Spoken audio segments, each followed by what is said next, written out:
See ya. All right. We are officially recording, right? Do you guys have the thing? Pause recording. Yeah, recording has started.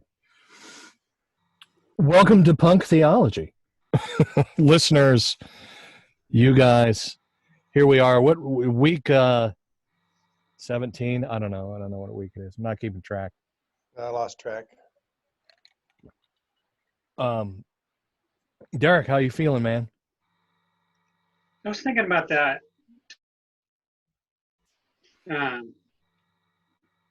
This whole thing, honestly, I'm really split on it. There's a part of me that loves just being super introverted and just kind of wallowing around the house and eating shitty food.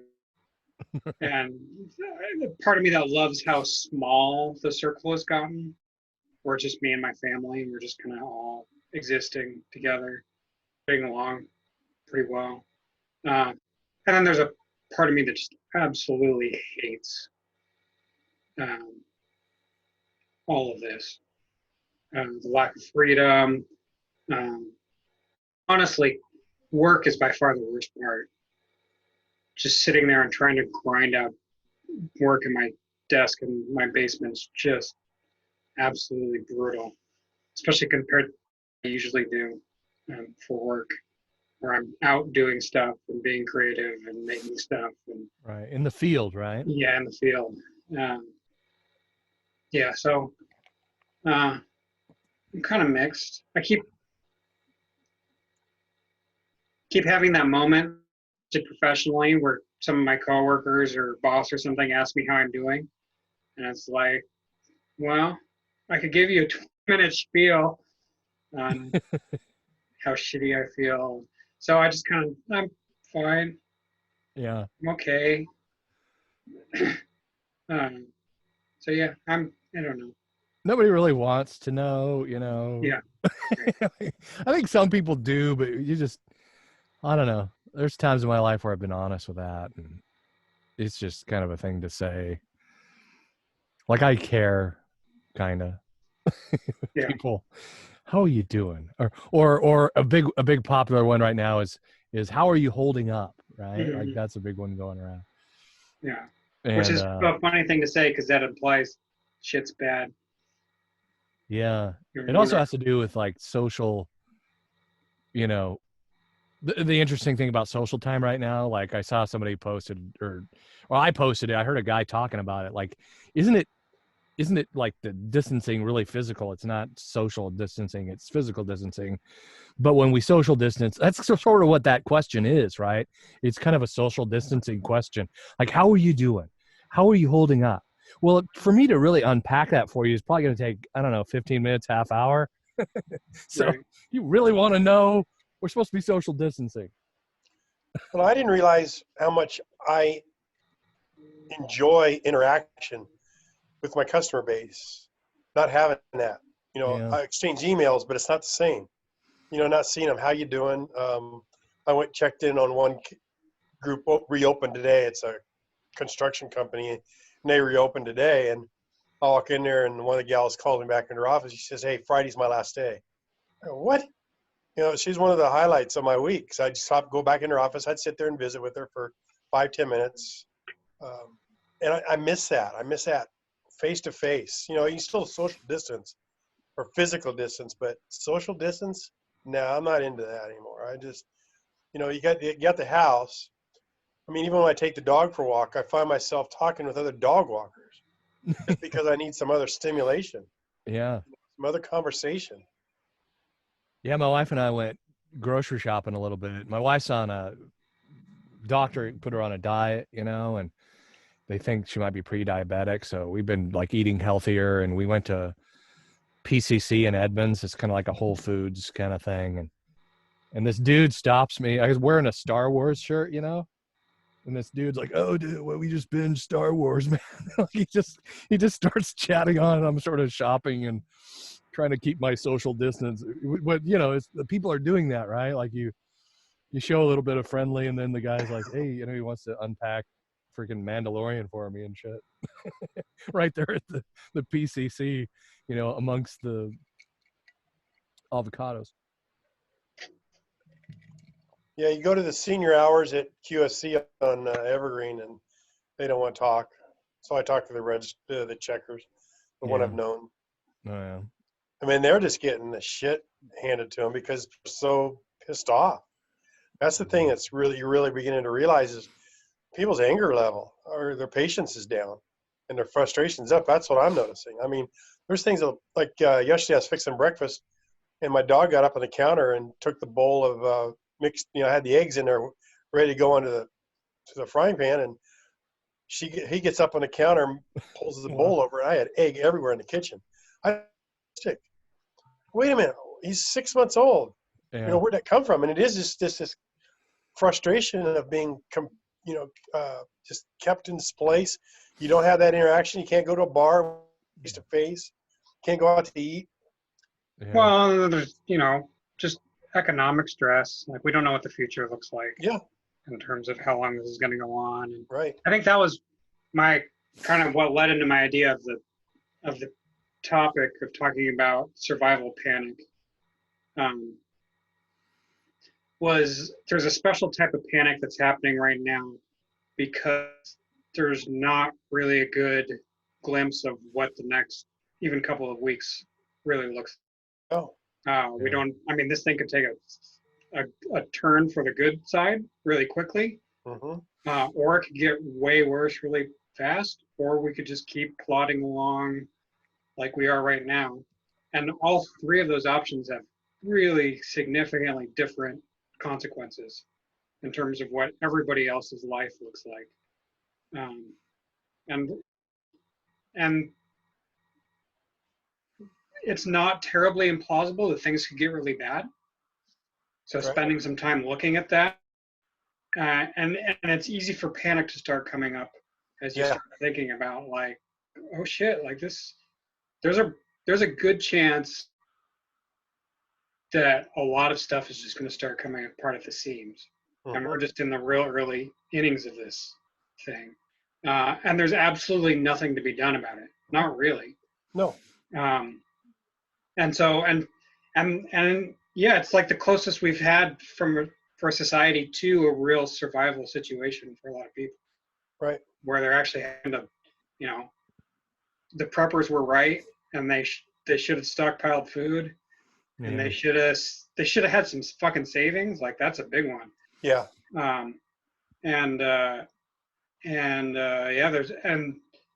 So there's this panic that rises up, which I think is probably part of that anger and frustration, and bubbles out in weird ways that you're talking about, Steve.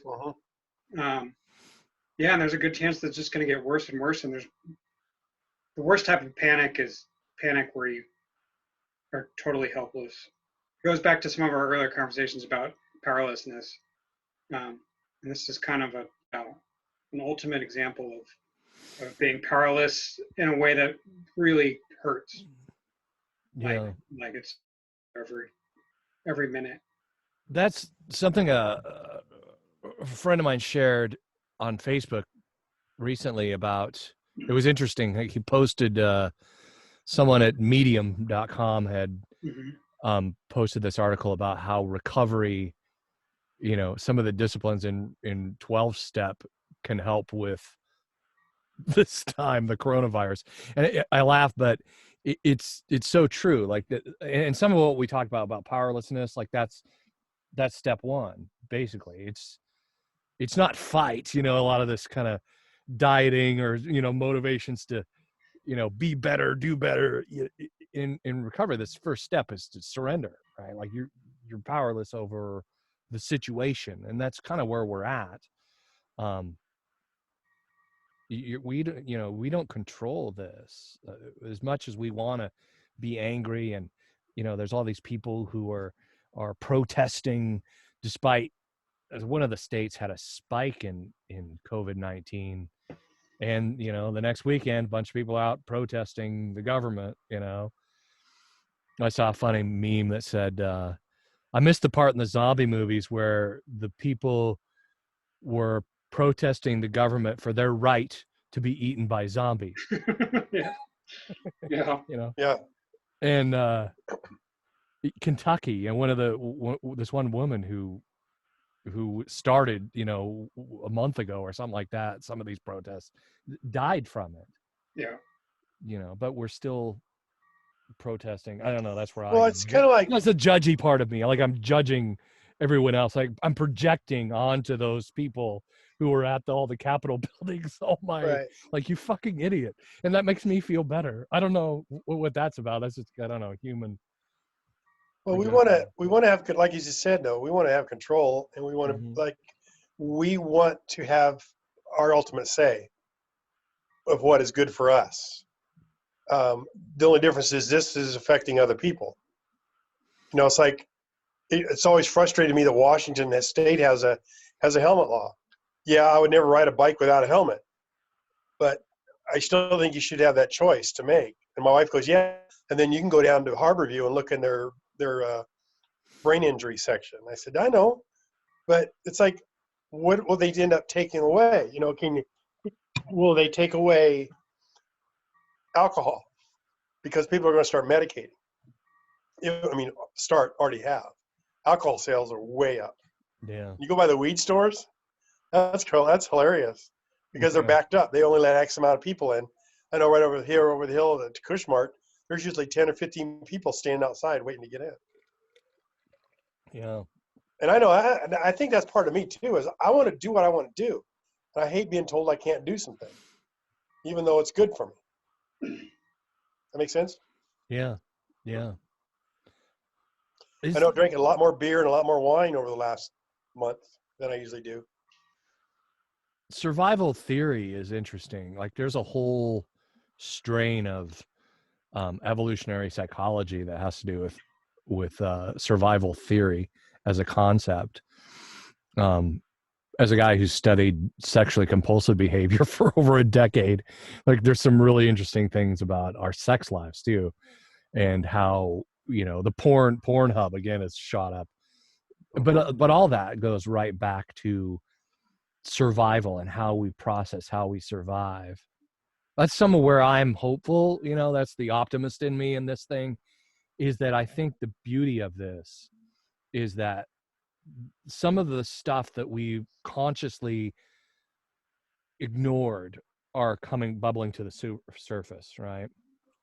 It's almost like the film The Joker, in a way. Like, the Joker people that are out there, you know, what happens when you look at how many people are on unemployment now. What do we do for those people? They're getting paid, kind of, right? I mean, they're doing their best, but that survival panic is real, and I hope that history will prove out in how we process this thing. Brene Brown had some cool words. I don't have the quote in front of me, but it's sort of like a layer has been ripped off, you know, and we're exposing the underbelly of how culture has been, you know, taking advantage of a lot of the populace for years. You know, the banks, people are mad at their landlord, you know, and they're not paying their mortgage. It's not their landlord's fault. The landlord's got bills too. But a lot of this goes back to, you know, these big banks like Bank of America, Citibank, Chase. I mean, they're the ones who we bailed out and hold the purse strings. It's interesting how that will play out over time, the financial aspect to this thing, and who will be able to live in their homes and live in their apartments 6 months from now, you know? It has been interesting just seeing how much of our economy is really not very essential. You know, the term essential workers come up quite a bit. But honestly, as you start looking at it, like, most of it is not that essential. Yeah. Like, people need a place to live, and food and water and sanitation, and it's amazing how much, you know, this kind of forced us all to strip back to just those basic needs, and it's kind of killing everything, because much of everything civilization built is really when you kind of strip it down, not that essential. Yeah. We value a lot of stupid shit, don't we? Yeah. Like we really put our value in stuff that's really not that fucking important. But when it's stripped away, yeah, like, oh my God, like what am I going to do without, you know, my daughter works for a large toy company here in the city. And because this toy company works with Target, who is quote essential, right? Because they have grocery stores and they sell clothes and stuff. She needs to go to work, even though she lives with my in-laws, my wife's mom and dad, who are elderly. But despite that, she has to work in close contact with other, you know, workers in a warehouse. It's kind of fucked up, right? Because pop figures are super essential.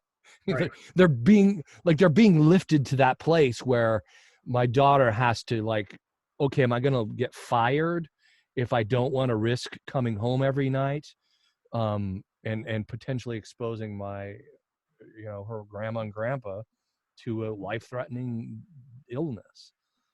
That's kind of where we're at, because somewhere along the way, these toys have been deemed essential by the powers. I did not realize they were essential. Yeah, it's weird. I guess that some of even the employees complained, Really? and wrote the governor, but they said, no, go back to work. Well, I was over at a subcontractor for Boeing today, and they're reopening, and the owner says everybody's come back to work, and a lot of them are having trouble with childcare because childcare is not open yet. So they're trying to scramble, say, well, what do I do with my kids? Because I can't take childcare, but yet you're mandating that I come back to work. And then they mandate masks are mandatory. You know, obviously take them off to drink or eat. But I go in there with a mask just because I don't want to. And I haven't worn a mask a lot, but I do it into custom because I don't want to offend anybody. And I don't know, obviously, what their policy is until I get in there. Yeah, I'm wearing a mask now just because I think it's respectful to a lot of the retail people too that work in. I mean, they feel a lot more comfortable when someone's wearing a mask. Well, I guess Walmart employees are have to wear a mask now. Like they, yeah, QFC does too. Yeah. More and more places won't let you in unless you have a mask. Right. Yeah. Which is interesting because that's been an Asian culture for 20, 25 years. Yeah. Where stood that if you're not feeling well, you just wear a mask. Mm-hmm. And it was, I knew that Americans were going to have a hard time with it. But it's actually been interesting to see how fast they've kind of come around. I thought there would be a little bit more resistance than there has been.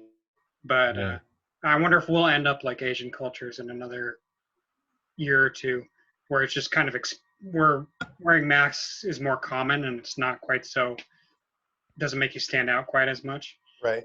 Right. So it'll be, and it's kind of, you know, it's a fashion accessory in Asian cultures. And I kind of wonder if that's going to transfer over to the U.S. a little bit. Yeah. I think you know, I got one. It's a camo. It's one of those that can double as a hat or a neck warmer or whatever. And I'll be more inclined to wear that. It just the one I have is just a medical mask I picked up before this whole thing really hit the fan. And like when I put my glasses on to read or to write anything down, my glasses fog up. But no, it is something like Russ has a great point. It's just a matter of respect, and a respect for those that are around you. You know, because especially at the grocery store, there's so many blind ass corners there in the grocery stores. You know, so I caught myself now as I come in at the end of an aisle, I stop and kind of just peek around there, because who knows who's coming around there. You know, they might not have masks, and it's spot 50 at QFC over here on Evergreen. Yeah. All the employees are wearing them, but the customers, it's about half and half. You get your badasses to say, I'm not wearing a mask at all. There's no way you're going to get me to. You know, you can just tell they're proud, man. I'm not wearing a mask. Look at me, man. I'm tough. Yeah, it's weird, right? And that's another thing. Like Derek, you brought up the American spirit in this whole thing, and Benjamin and I did a Zoom call, and he was talking about, like, he says in Australia, even Australia, where you think a bit, I don't know, I think about this kind of rugged, sort of, outback guy. I mean, he's kind of like Australia. Australia is British Texas. Yeah, that's right. Yeah, that's British Texas. That's good. He says that they still tend to trust authority in a way Americans don't. Yeah. And I think that some of that is our history, right? Like, we're a nation birthed out of rebellion. And in some of it, like, how much of it is left over, again, survival panic, because we don't trust our government, I mean, I guess that maybe that's the bad part of having a free press, because some of these reporters get behind the scenes and they expose this shit, and we're like, what the fuck, how am I supposed to trust my government, and when that's going on. But yeah, the American thing about it, and Steve, after you left the conversation last week, Steve and Chuck and I were talking about some of that, like, it's my choice to not wear a mask, or it's my choice to to risk my life. But the problem with this disease is that you don't know if you have it, right? Like, I had a friend on Facebook, should I wear a mask? And I'm like, that's the thing. Well, I'm not showing symptoms. Should I wear a mask? Well, we don't know. You could still have the fucking virus and not show symptoms and be spreading the virus. That's the weird thing about this thing. And that's where it's being socially irresponsible to kind of, it's a different thing than like Dr. Phil talking about, well, swimming pools have killed more people. Well, if swimming pools start, jacking up out of people's backyards and wandering around the streets, spilling massive gallons of water and killing people, like, that's a different kind of thing. If you kill yourself in a swimming pool, that's your own fault. But if you don't know that your swimming pool is roaming the streets at night, that's a weird analogy, but you see what I'm saying, right? Like, this is a different kind of fucking situation. And it's come up a couple times. It's just so anti-libertarian. Yeah. There's really probably not been a better example, maybe in American history, of something that's so anti-libertarian, of like, look, you're going to have to take some responsibility for the people around you, strangers that you run into. You're going to kind of be responsible for their lives. And in order for us to make this country like it needs to, you're kind of going to have to give up some of your freedom. It'd be a little self-sacrificial. I don't know. Steve, you brought up the guys that are too tough to wear their face masks. And that type of, especially type of fake machismo right now, just makes me absolutely furious. Like I just sit and pour bad wishes onto people like that. Like, God, if there's any justice in this world, you will get this fucking disease. And I don't know that I wish that you would die, but I do wish you would be really miserable for like 3 weeks. Yeah. Like, go right up to the edge, motherfucker. You stupid piece of shit. Like, I get so upset. Again, because it's this type of selfishness. That's a good point. And it's a type of pretentiousness and elitism. Of the whole thing of we're all in this together. Well, those guys don't think that they're in it. Yeah. And they're putting other people at risk in order to try and, I don't know, prove a fucking idealistic point. Like they have this idealism in their head, and then they've got the reality over here, and they're actively threatening the reality, and in an attempt to make the ideas in their head more powerful. And people like that, I'm an engineer. I like pragmatic solutions. I like science. I like things that have to do with the real world. And those type of people just, I really wish bad things would happen to those people. And it's hard for me to feel bad about it. Like, fuck those assholes. I don't hope you die. I hope you come right up to the edge of death and have a moment of like, oh shit, I'm a fucking retarded asshole. Like, what the hell is wrong with you? Well, that might happen. Yeah, I know. Yeah. And that's why those stories of that happening to people are so sweet. Like, it's a horrible thing. But I sit and read those stories and I'm filled with Schadenfreude of just like, oh, thank God that asshole had a moment where they figured out that See, I'm not that way, because I got friends that both ways. I got one friend that he hopes that Trump is one of those kind of guys. Yeah, we're not that I lucky. can't. And I got other guys that say, God, I wish that Pelosi wouldn't even, not only would she come up to the line, but she would jump over the line, and off the cliff. And I said, I can't do that. And that's where I am. I just still have compassion. Yeah, they're stupid, but there again, and then again, that's just me. I totally understand that, because there are people out there, I'll see them, I go, oh yeah, no, I'm not going to go there. I refuse to go there. But I totally get it, because I do have those thoughts. Yeah. I just won't chase them. Yeah, that's the hard thing about being in a world with people that, I mean, eventually the authority has to do it, right? Like Costco has to tell people, sorry, you don't have a mask, you can't come in. And people are going to freak out. Like there's going to be that guy. He's like, hey, I'm quitting Costco. Go ahead. Yeah, that's your choice. Good luck getting your shit, man. Yeah. Yeah. Well, it's hilarious because we ordered Domino's pizza last week, and they say don't open the door until you see that driver back in his car and drive away. Like, so that's the other fear is what's of the information. Like, I hear one side it's really difficult to catch it outdoors. That the sun and the warmth are destroying it in minutes as opposed to hours. But I think, I don't know. It's like, and it's the guys you see driving around with the masks in their car by themselves too. It's like, okay, you wear suspenders and a belt, don't you, buddy? Yeah. But yeah, it's just strange. And what I'm trying to do is like understand people are where they are, and I don't know how they got there. I'm not there, but maybe I need to get there. Maybe I need to be more that way. And just talking to you two, I do. I need to start wearing my mask more often, especially in the grocery store, because there's a lot of vulnerable people. They're going to the pharmacy. It's like our friend Leo. Towards the end of his life, he was over at the pharmacy picking up. This would have killed him. Yeah. Before the cancer did. Yeah. And you don't know. That's the thing, I guess, that I'm trying to understand through all this is you don't know what. You don't know. Are they might not have a job at all now. They might be just not income. very smart. I mean, yeah, you don't know.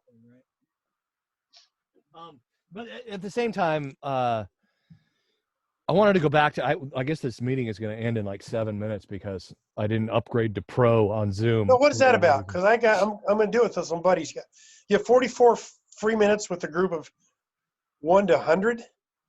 Yeah. And recording. I don't know if it's just recording, but. So how much is it to upgrade to Pro? $15 a month. I don't know. But anyway. Quick. Sorry. So one of the things, I was listening to Jewel of all people, and she had a song called Gratitude that was just about made me cry, dealing with some of the stuff. But what she said, like she's gone through some shit too. Like she was homeless for a while. She's dealt with a lot of struggles in her life. She's one of the Kilchers from Alaska, The Last Frontier. Oh yeah, yeah. Yeah, that's showing. She talked about that, like being used to isolationism and living in Alaska. Yeah, big time. Mm-hmm. But one of the things that stuck with me is she was talking about panic and how dilated and undilated, like when you're having a panic attack. And she said she used to have like numerous panic attacks, and she likened it to being like having everything just squeezed down into this place and holy shit, like I can't, everything's coming down and caving in on me emotionally, and having the wherewithal to realize she's in that place and to breathe, just a deep breath, and then start thinking on these thoughts of what are the good parts of this. Like, this is the longest time I've had off in decades, as far as work is concerned. I've always been a worker bee and keeping the bills paid and, wanting to do stuff or buy things. So I've always been working, and so I've had to, hearing that from her, it's like something I already know but was reminded of, which was pretty beautiful, because I'm like, okay, I get to go for a walk, right? Like I get to work in my yard, I get to spend time with my pets, my wife, sex. We've had a lot more sex lately, which has been great. These things that our minds don't tend to, and part of it, we've talked about that on the show some, like evolutionary biology, we tend to focus on the negative shit first, and that's a natural thing, I think, to just dial in, hone in, because we got to survive, we got to get through this adrenaline, shortness of breath. But yeah, I don't know, have you guys had any worked on any tools, or had any way of, or have you had that kind of panic feeling, that circle kind of pull in on you, so to speak?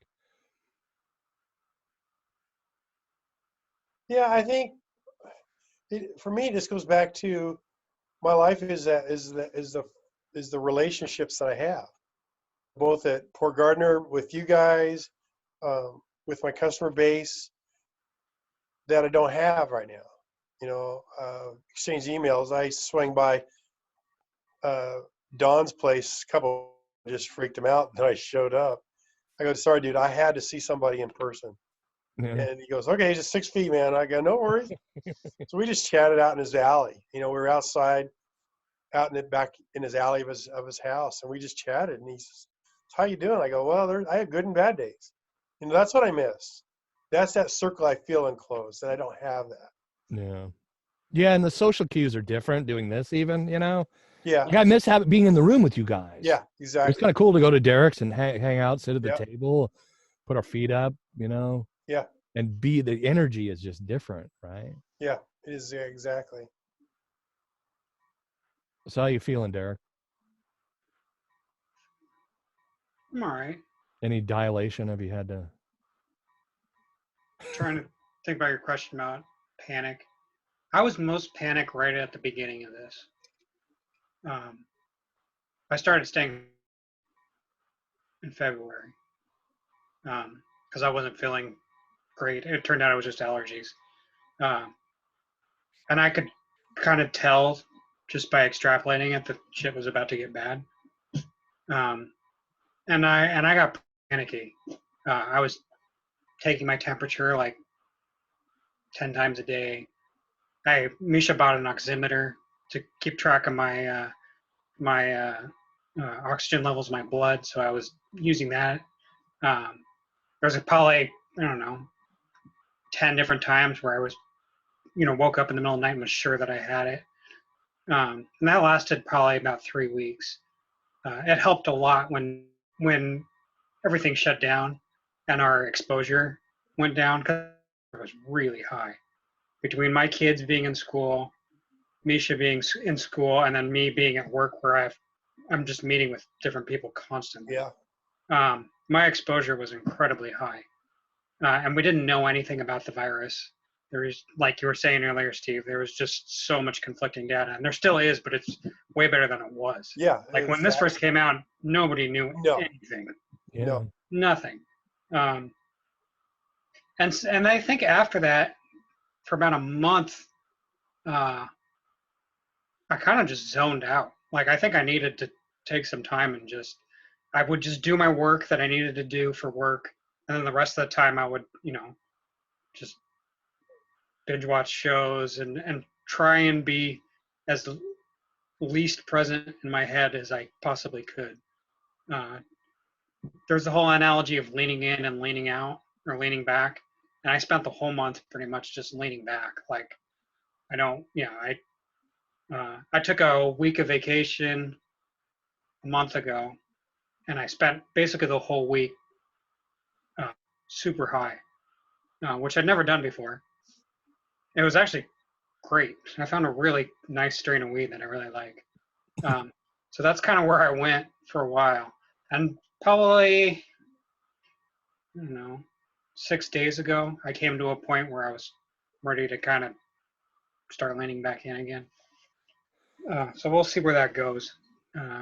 Going for a walk tonight, is that something helpful that you're doing? We're going to run out of time. Well, I've been, even when I was leaning out, I was still walking. Walking's, yeah, there's a couple of things that I'd probably lose my shit if I wasn't able to do, and walking's one of them.